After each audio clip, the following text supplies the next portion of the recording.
السلام علیکم ورحمۃ اللہ وبرکاتہ۔ نحمدہ ونصلی علی رسولہ الکریم، اما بعد۔ برادران اسلام، معزز دوستوں، بزرگوں اور بھائیوں، جو لوگ اللہ کے انبیاء اور اللہ کے اولیاء کو ہر جگہ حاضر ناظر مانتے ہیں، وہ کچھ دلائل پیش کرتے ہیں۔ ہم ان دلائل کا جائزہ لے رہے ہیں۔ چنانچہ اللہ کے نبی کو ہر جگہ حاضر ناظر ثابت کرنے کے لیے انہوں نے کچھ آیتیں پیش کی ہیں، ہم اس کا جائزہ لیں گے۔ چنانچہ مولوی آیت پیش کرتا ہے، کہتا ہے کہ اللہ فرماتا ہے یا ایھا النبی انا ارسلناک شاہدا ومبشرا ونذیرا، سورہ احزاب آیت نمبر 45۔ اللہ فرماتا ہے اے نبی، یقیناً ہم نے ہی آپ کو رسول بنا کر گواہی دینے والا اور خوشخبری دینے والا اور آگاہ کرنے والا اور ڈرانے والا بنا کر کے بھیجا ہے۔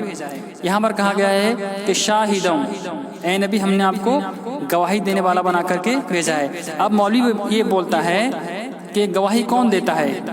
مثال پیش کرتا ہے کہ کسی قتل کے معاملے میں جب لوگ مقدمہ پہنچتے ہیں تو وہاں پر کسی بندے کو لایا جاتا ہے اور پوچھا جاتا ہے کیا تم گواہی دیتے ہو کہ فلاں آدمی فلاں کا قتل کیا ہے؟ وہ کہتا ہے کہ میں وہاں موجود نہیں تھا۔ تو بتائیے، جو آدمی موجود نہ ہو اس کی گواہی قبول کی جائے گی؟ نہیں کی جائے گی۔ تو گواہی کے لیے حاضر ہونا ضروری ہے اور ناظر ہونا ضروری ہے۔ قتل کی گواہی کے لیے جو آدمی موجود ہو موقع واردات پر اس کی گواہی قبول کی جاتی ہے۔ تو جو بندہ موقع واردات پر موجود نہ ہو اس کی گواہی قبول نہیں کی جاتی۔ گواہی اسی کی قبول کی جاتی ہے جو موقع واردات پر حاضر بھی ہو، یعنی موجود ہو، اور ناظر بھی ہو اور دیکھ رہا ہو۔ یعنی گواہی کے لیے حاضر اور ناظر ہونا ضروری ہے۔ یہ مثال دے کے مولوی سمجھاتا ہے، یہ قتل اور مقدمے کا مثال دے کر۔ تو اب کہتا ہے، اب قرآن کی آیت دیکھتے ہیں کہ اللہ فرماتا ہے انا ارسلناک شاہدا ومبشرا ونذیرا، اے نبی ہم نے آپ کو شاہد یعنی گواہی دینے والا بنا کر بھیجا ہے۔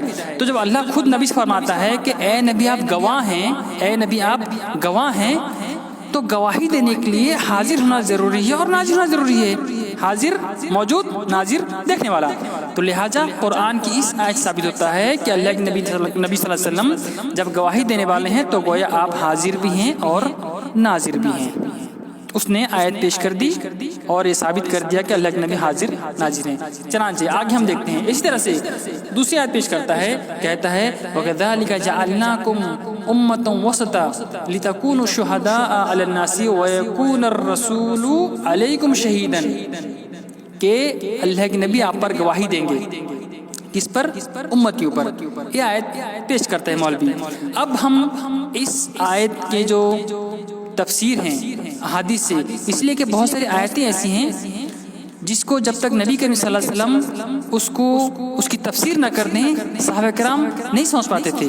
صحابہ کرام نہیں سمجھ پاتے۔ اس کی مثال دیتا ہوں میں، بات لمبی ہو جائے گی، کہ اللہ فرماتا ہے الذین آمنوا ولم یلبثوا ایمانہم بظلم اولئک لہم الامن وہم مہتدون، کہ جو لوگ ایمان لائے اور اپنے ایمان کو ظلم کے ساتھ خلط ملط نہیں کیا، ان کے لیے یہ امن ہے اور وہ ہدایت پر ہے۔ تو صحابہ کرام پر جب یہ آیت کھلی، جب صحابہ کرام ان آیت کو سنے تو پریشان ہو گئے۔ آگے فرماتا ہے اللہ کے نبی اینا لا یظلم، اللہ کے نبی ہمیں کون ہے جو ظلم نہیں کرتا؟ یعنی چھوٹے موٹے گناہ، کسی کو تھپڑ مار دینا، کسی کو گالی دے دینا، ٹھیک ہے، تو اس کو صحابہ کرام نے کیا یہ ظلم سمجھا۔ تو صحابہ کرام پریشان ہو گئے، آگے بولتے ہیں اللہ کے نبی اینا لا یظلم، اللہ کے نبی ہمیں کون ہے جو ظلم نہیں کرتا؟ تو آپ فرماتے ہیں کہ اے میرے صحابہ، تم جو اس ظلم کا معنی جو تم مفہوم لے رہے ہو یہ مفہوم نہیں ہے، بلکہ اس کا معنی وہ ہے جو لقمان نے اپنے بیٹے سے کہا تھا یا بنیا لا تشرک باللہ، اے میرے بیٹے شرک نہیں کرنا، ان الشرک لظلم عظیم، بے شک شرک بہت بڑا ظلم ہے۔ تو یہاں پر جو کہا گیا ظلم الذین آمنوا ولم یلبسوا ایمانہم بظلم، اس ظلم سے مراد کیا ہے؟ شرک ہے۔ اس کا ثابت ہوا کہ آیت کا صحیح معنی مفہوم صحابہ کرام بھی بہت ساری آیتوں کا صحیح معنی مفہوم نہیں سمجھ پاتے تھے جب تک آپ صلی اللہ علیہ وسلم اس کی وضاحت نہ کر دیں۔ تو جب نبی کریم صلی اللہ علیہ وسلم کسی آیت کا وضاحت خود آپ فرما دیں تو اس کا معنی مفہوم وہی ہے جو آپ فرما دیے ہیں۔ ہم اس آیت کو منمانی ترجمہ یا منمانی تفسیر قطعاً نہیں کر سکتے. اگر ہم کرتے ہیں تو یہ بہت بڑی گمراہی ہے، جس کی مثال میں پیش کر چکا ہوں. اس طرح سے سحری کھانے کے متعلق جو آیتیں ہیں، خیط الابیض خیط الاسود، اس کے بارے میں ایک صحابی تھے، انہوں نے کالے دھاگے کو اور سفید دھاگے کو اپنے تکیے کے نیچے رکھ کے انتظار کر رہے ہیں کہ جب تک کالے دھاگے سے سفید دھاگا واضح نہ ہو جائے تب تک شہری کھانا ہے. پوری رات پریشان رہی صبح تک. تو جب صبح ہوئی تو آپ کی خدمت پہنچے اور دریافت کیا اللہ نے، میں دھاگے کو لے کے اپنے تکیے کے نیچے سوتا رہا یہاں تک صبح ہو گئی، میں سوچ نہیں پایا. تو آپ فرماتے ہیں کہ اے میرے صحابی، غالباً عدی بن حاتم ہیں، تو اس آیت کا مطلب وہ نہیں ہے جو تم کر رہے تھے، سفید دھاگا کالا دھاگا لے کے تکیے کے سوئے ہوئے ہو اور دیکھ رہے ہو کب تک سحری کھانا ہے. اس کا مطلب وہ نہیں ہے. اس کا مطلب یہ ہے کہ رات کی تاریکی سے جب صبح طلوع ہو جائے اس وقت تک تم کو سحری کھا سکتے ہو. تو آیت کا معنی مفہوم وہی بیان کر رہے ہیں نبی کریم صلی اللہ علیہ وسلم، تو صحابہ کرام اس بات کو سمجھ سکتے تھے. تو ہم آیت کا اپنے طرف سے تفسیر نکال لیں اور اس کے مطابق عقیدہ بنا لیں، یہ سب سے بڑی گمراہی ہے. چنانچہ اس آیت میں کہا گیا ہے کہ نبی کریم صلی اللہ علیہ وسلم گواہ ہیں، نبی صلی اللہ علیہ وسلم ہم پر گواہ ہیں، اور نبی صلی اللہ علیہ وسلم دوسری آیت میں ہے کہ نبی تم پر گواہ ہیں. اس کا صحیح معنی مفہوم کیا ہے؟ اس کا معنی مفہوم ہم نبی کے فرمان سے دیکھتے ہیں کہ اللہ کے نبی خود فرما رہے ہیں کہ جو شاہد ہے اس کا صحیح معنی مفہوم کیا ہے. آئی ہم حدیث دیکھتے ہیں، اس کو کہتے ہیں دلائل. چنانچہ صحیح بخاری حدیث نمبر 4487 اس میں آتا ہے، جس کے راوی ہیں حضرت ابو سعید خدری، بیان فرماتے ہیں کہ نبی کے وسلم فرمایا کہ قیامت کے دن نوح علیہ السلام کو بلایا جائے گا. وہ عرض کریں گے لبیک و صادق، اے اللہ میں حاضر ہوں، اے رب العزت میں حاضر ہوں. اللہ فرمائے گا کیا تم نے میرا پیغام پہنچا دیا تھا؟ یعنی اللہ تعالیٰ حضرت نوح علیہ السلام سے پوچھ رہا ہے، اے نوح کیا تم نے میرا پیغام پہنچا دیا تھا؟ کیا تم نے تبلیغ کر دی تھی؟ نوح علیہ السلام عرض کریں گے میں نے پہنچا دیا تھا. پھر ان کی امت سے پوچھا جائے گا کیا انہوں نے تمہیں میرا پیغام پہنچا دیا تھا؟ تو لوگ کہیں گے ہمارے پاس کوئی ڈرانے والا نہیں آیا. اللہ فرمائے گا اے نوح کہ آپ کے حق میں کوئی گواہی بھی ہے، آپ گواہی پیش کر سکتے ہیں، کیونکہ آپ کی امت انکار کر دیے. آپ کہتے ہیں کہ میں نے تبلیغ کر دی اور آپ کی امت کہتی ہیں کہ ہمارے پاس کوئی ڈرانے والا نہیں آیا. تو اللہ فرماتا ہے اے نوح کیا آپ پاس کوئی گواہ ہے، کوئی گواہی دینے والا ہے؟ تو کہیں گے کہ محمد صلی اللہ علیہ وسلم اور ان کی امت میری گواہ ہے. چنانچہ آپ صلی اللہ علیہ وسلم کی امت ان کے حق میں گواہی دے گی کہ انہوں نے پیغام پہنچا دیا تھا، اور رسول اللہ صلی اللہ علیہ وسلم یعنی آپ صلی اللہ علیہ وسلم اپنی امت کے حق میں گواہی دیں گے کہ انہوں نے سچی گواہی دی ہے. یہی مراد ہے کہ اللہ تعالیٰ ارشاد فرماتا ہے وَكَذَلِكَ جَعَلْنَاكُمْ أُمَّةً وَسَطًا لِتَكُونُوا شُهَدَاءَ عَلَى النَّاسِ وَيَكُونَ الرَّسُولُ عَلَيْكُمْ شَهِيدًا. آپ فرما رہے ہیں، آیت پڑھ رہے ہیں نبی صلی اللہ علیہ وسلم کہ اور اسی طرح ہم نے تم کو امت وسط بنایا کہ تم لوگوں کے لیے گواہی دو اور رسول اللہ صلی اللہ علیہ وسلم تمہارے لیے گواہی دیں.